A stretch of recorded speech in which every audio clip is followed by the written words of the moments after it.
श्री शिवाय नमस्तुभ्यम। हम सबको पता है कि 18 फरवरी को गुप्त नवरात्रि की 9वीं तिथि का बहुत ही विशेष दिन है और ये वही दिन होता है जिस दिन हमें भूल कर भी शिवलिंग के ऊपर जल नहीं चढ़ाना चाहिए, जो कि पूज्य गुरु जी की कथा से सुन के बहुत अच्छे से आपको बताऊंगा वो कैसे जल हमें चढ़ाना है, क्यों नहीं चढ़ाया जाता, इन सभी की बात करेंगे। लेकिन उससे पहले आपको बता दूं कि वीडियो को पूरा देखा करिए ताकि सारी चीज़ें आपको बहुत ही आसानी से समझ में आ जाए, है ना।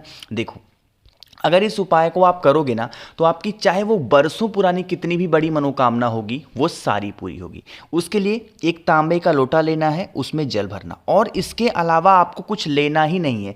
सिर्फ जल भरेंगे और पहुंच जाएंगे महादेव के शिवलिंग के पास में। आप कहोगे भैया आपने कहा है कि जल नहीं चढ़ाना है, फिर उस जल के पात्र को लेके हम शिवलिंग के पास क्यों जाएंगे?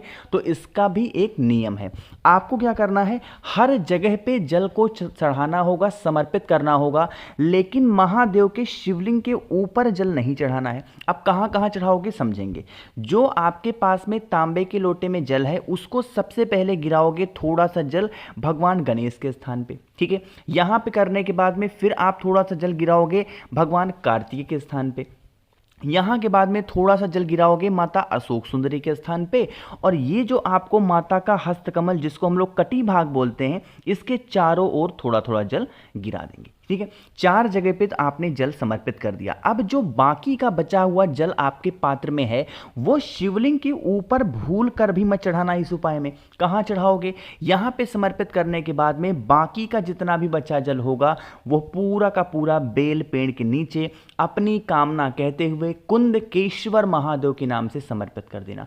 इस तरीके का जो उपाय होता है कि शिवलिंग के ऊपर जल नहीं चढ़ाया जाता, अगर बचा हुआ जल आप बेल पेड़ के नीचे समर्पित करते हैं तो उससे भी महादेव बहुत ज़्यादा खुश होते हैं और आपकी कितनी भी पुरानी मनोकामना होगी वो सारी पूरी होगी, ठीक है। करिएगा ज़रूर। अब काफ़ी लोग के मन में ये होगा, क्या भैया इस दिन हमें जल चढ़ाना ही नहीं चाहिए क्या? ऐसा नहीं है।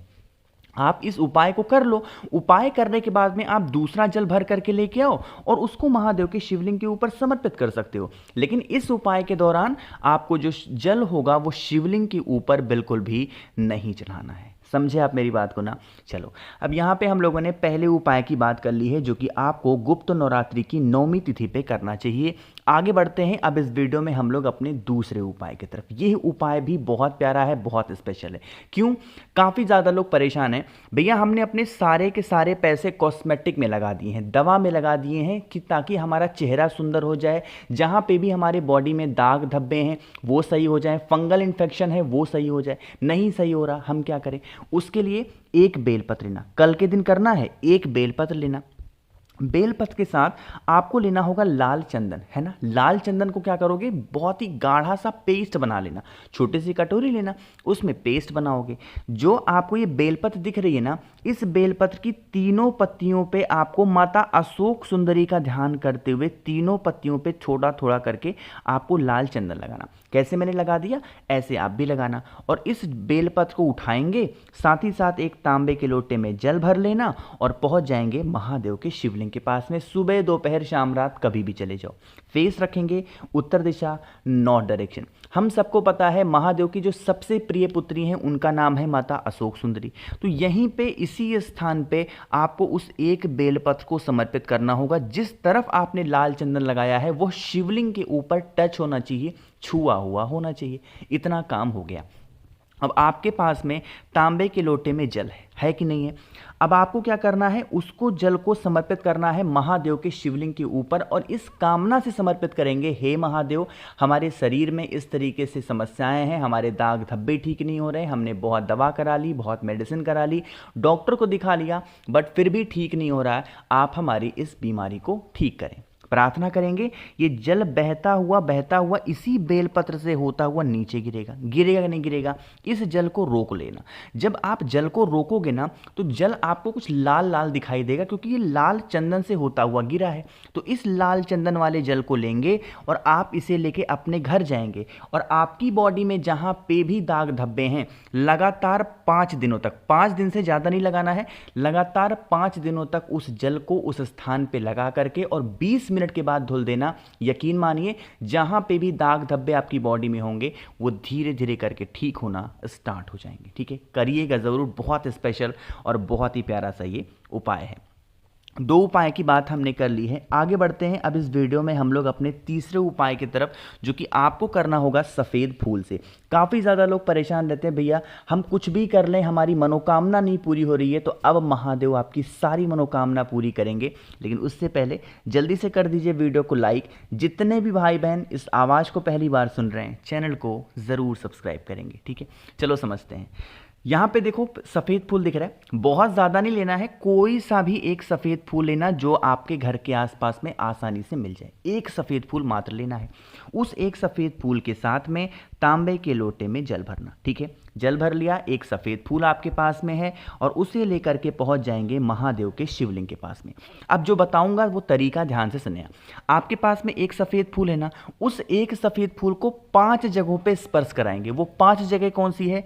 सबसे पहली जगह भगवान गणेश का स्थान, दूसरी जगह है भगवान कार्तिकेय का स्थान, तीसरी जगह है माता अशोक सुंदरी का, चौथी जगह होती है माता का जो कटी भाग होता है वहाँ पे, और 5वीं जगह आपको महादेव के शिवलिंग के ऊपर समर्पित करेंगे।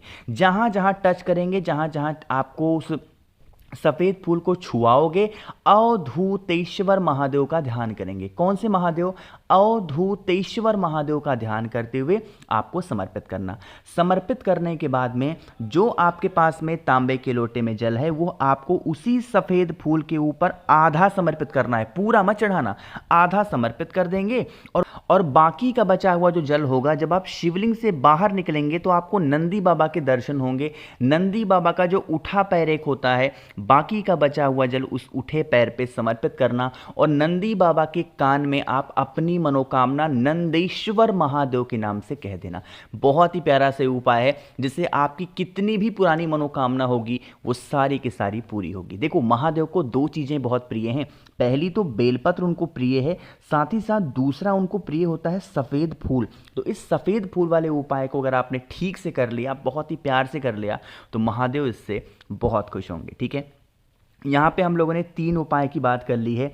आगे बढ़ते हैं अब इस वीडियो में अपने सबसे छोटे और सबसे आखिरी उपाय की तरफ, जो कि आपको करना होगा अपने घर पे। ठीक है, क्या करोगे? यहाँ पे आपके सामने बेलपत्र दिख रही है। सबसे पहले समझ लो इस उपाय को करोगे फ़ायदे क्या होंगे। पहला फ़ायदा तो ये है बीमारी के लेके, है ना, कि कोई भी इंसान बीमार है तो कर सकते हो। दूसरा, अगर आपको अपने घर में किसी को सुधारना है, वो इंसान सुधर ही नहीं रहा, गलत रास्ते पे चला गया है, तो आप इस उपाय को करेंगे। क्या करना होगा? आपको लेना होगा इसी तरीके से एक बेलपत्र, बहुत ही प्यारी सी, बहुत सुंदर सी। ले लिया।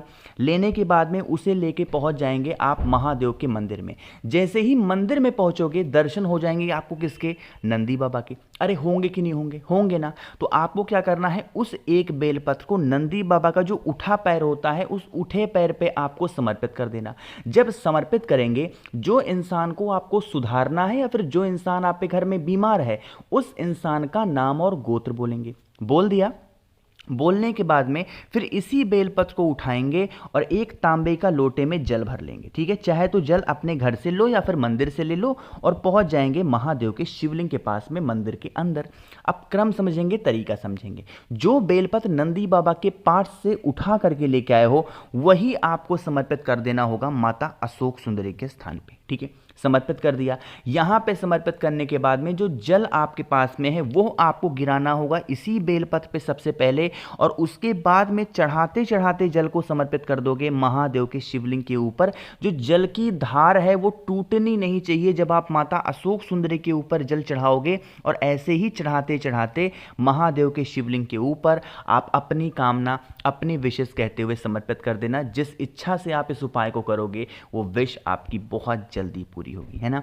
कोशिश की मैंने आप सभी को बहुत ही प्यार से, बहुत ही अच्छा समझाया है। वीडियो पसंद आई हो लाइक करिएगा। कुछ पूछना है, नहीं समझ में आया, नीचे कमेंट सेक्शन में पूछें।